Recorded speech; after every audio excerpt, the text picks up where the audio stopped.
All right.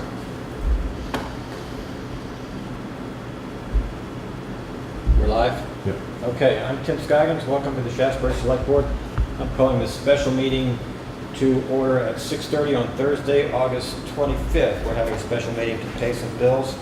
We also have some news about PFOA testing at the landfill and surrounding residences. First up, does any member of the board have a conflict of interest with anything appearing on the agenda this evening? No. We have one set of minutes to approve from July 18th that got skipped over. Is there a motion to approve? So moved.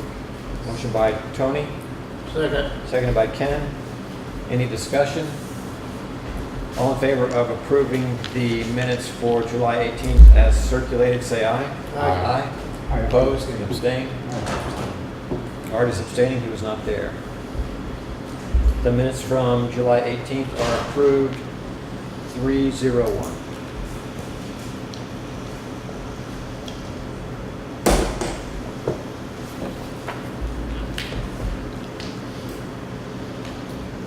Warrants. We have this one giant warrant is all, right? Yes, that's it.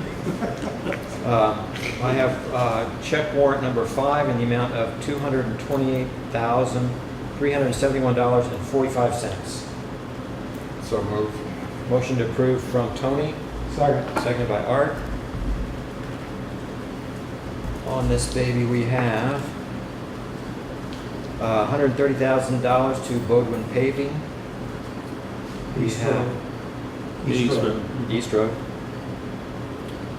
We have $3,500 to the Bennington Regional Commission for our regular dues there, I believe. Yeah, for the solid waste district. Okay. $2,900 to Bennington County Sheriff. $1,900 to Business Card Services.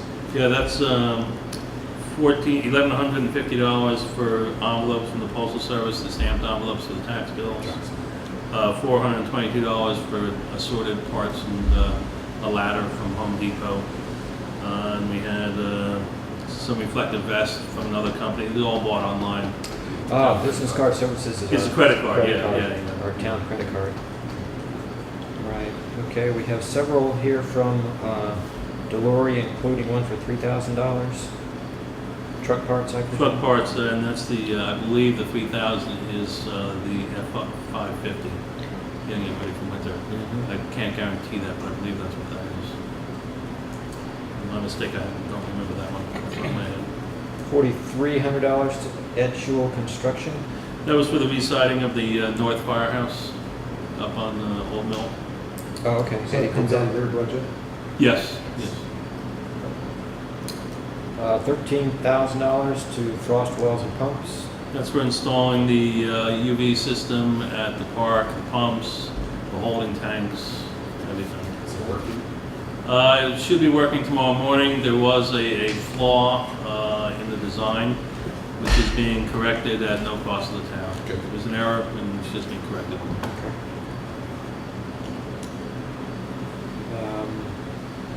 $1,500 and $3,700 to Green Mountain Flagging.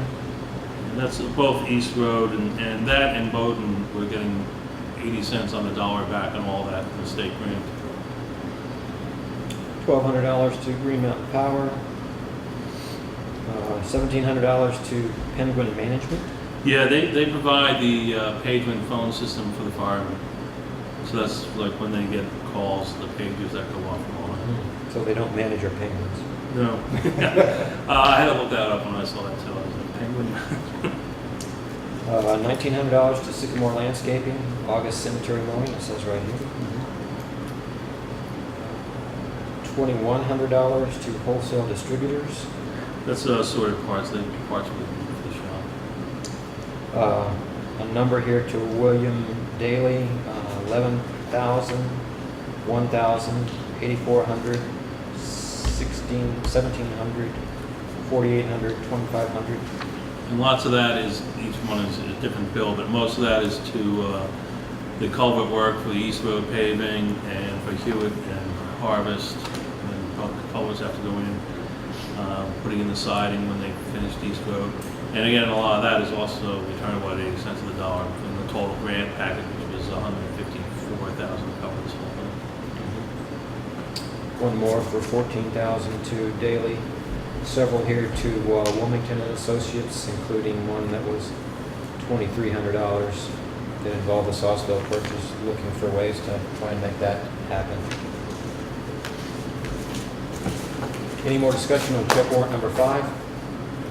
All in favor of approval, say aye. Aye. Check warrant number 5 in the amount of $228,371.45 is approved, 400.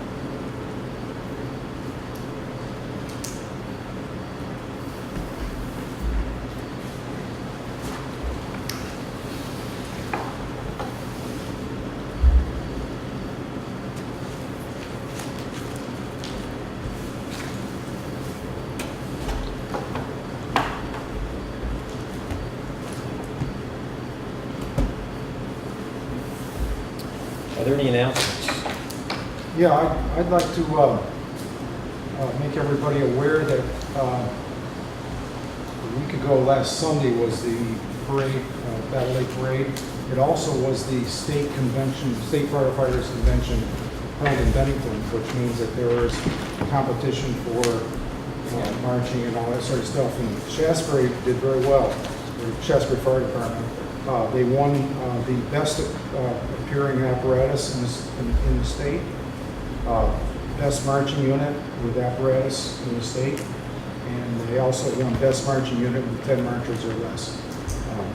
I just hope that everybody appreciates how hard Shaftsbury worked. They take a lot of pride in what they do, and we're very fortunate to have them.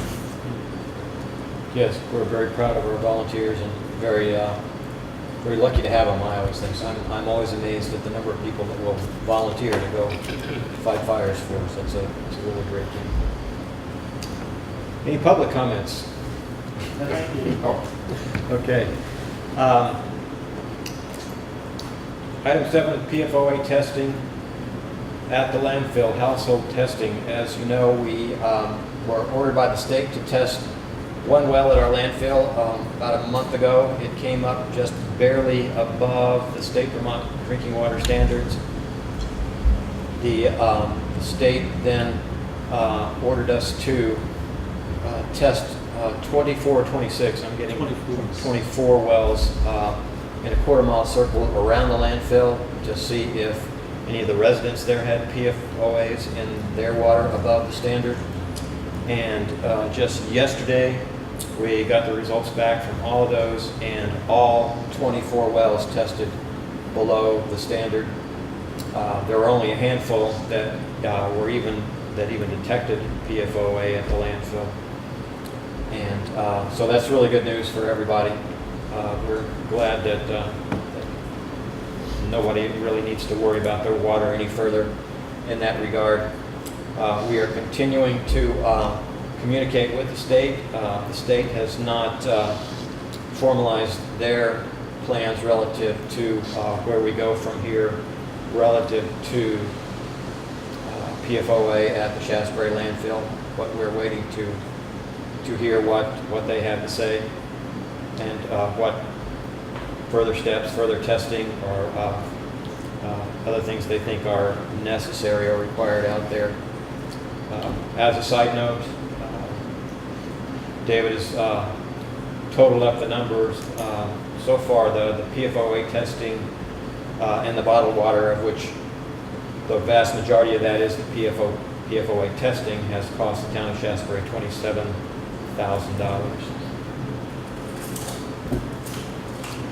Any other comments from our board?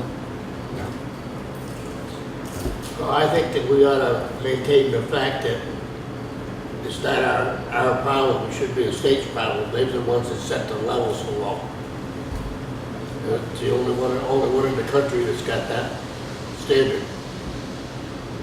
And that this could get real expensive real fast if they maintain we got to keep testing and everything else. I think we all agree that we've got to go up and talk to the state. We need to talk to the state to see if this is going any further.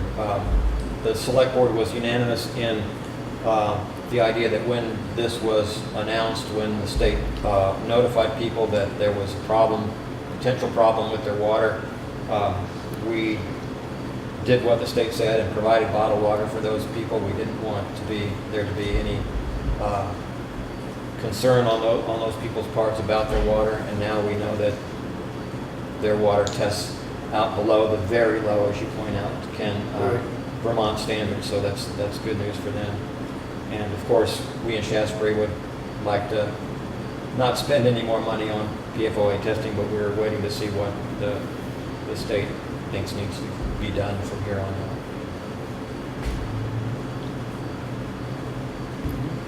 Okay, so Is it, we feel that it's our responsibility to get a hold of them, or should we ask Dave to find out who we talk to up there, or to get this ball? I'm afraid if we just sit here, nobody's gonna come down. I Yeah. think we've gotta go up there. yeah, I'll take responsibility for that. Okay.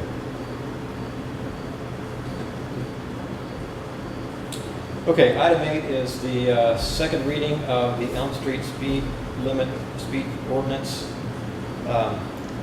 We're inviting public comments on that.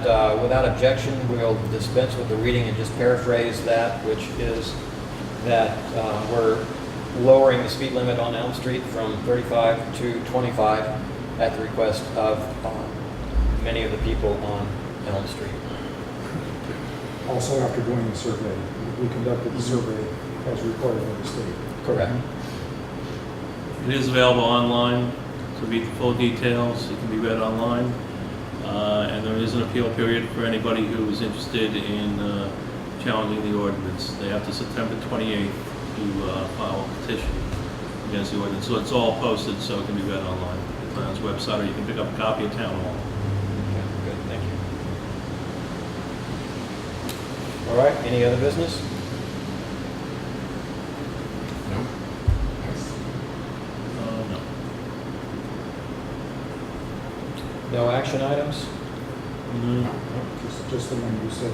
Just right for me Yeah. to to arrange for a meeting and talk to the state about the cost of this. I would assume PFOA. that the best time would be during the legislature. Don't you It's a think? long way. I know it's a long way. But because the people that are formulating the rules and the rulemaking is going on now are the people in DEC. Okay. I think the face-to-face with DEC and Oh, Chuck and a few of the other people up there is really, would be beneficial, just so the board can be on the same page and everybody can understand what's going on. Now is the time when all these bills are being thought up and written up and that sort of stuff, so that it can be presented in January, so, and it's, once January comes, it's kind of rushed and Yeah. everybody, so I think this is the time. Yeah. The only other, just to make clear, because we have a number of phone calls today and everything, so other than the technical aspects of dealing with the testing itself, I'll defer everything to Tim as the representative, so that one person is speaking to DEC, so there's no cross back and forth. And one, I mean, I'll deal with Rebecca on the testing and all that stuff, but just so there's one channel of communication, so things don't get misconstrued as we move forward. Okay. You know, Okay? it's just easier that way. And I'll still talk to Rebecca and Casey on, well, we'll just have to do the landfill things, but other than that, I'll refer things to you, so that there's only one voice coming from here. Good. All right. If there's nothing else, is there a motion to adjourn? So move. Second. All in favor? Aye. Aye. We stand adjourned at the world's shortest select board meeting. Shortest, 14 minutes. Shortest but expensive. Was easy. What about the one person that refused to test?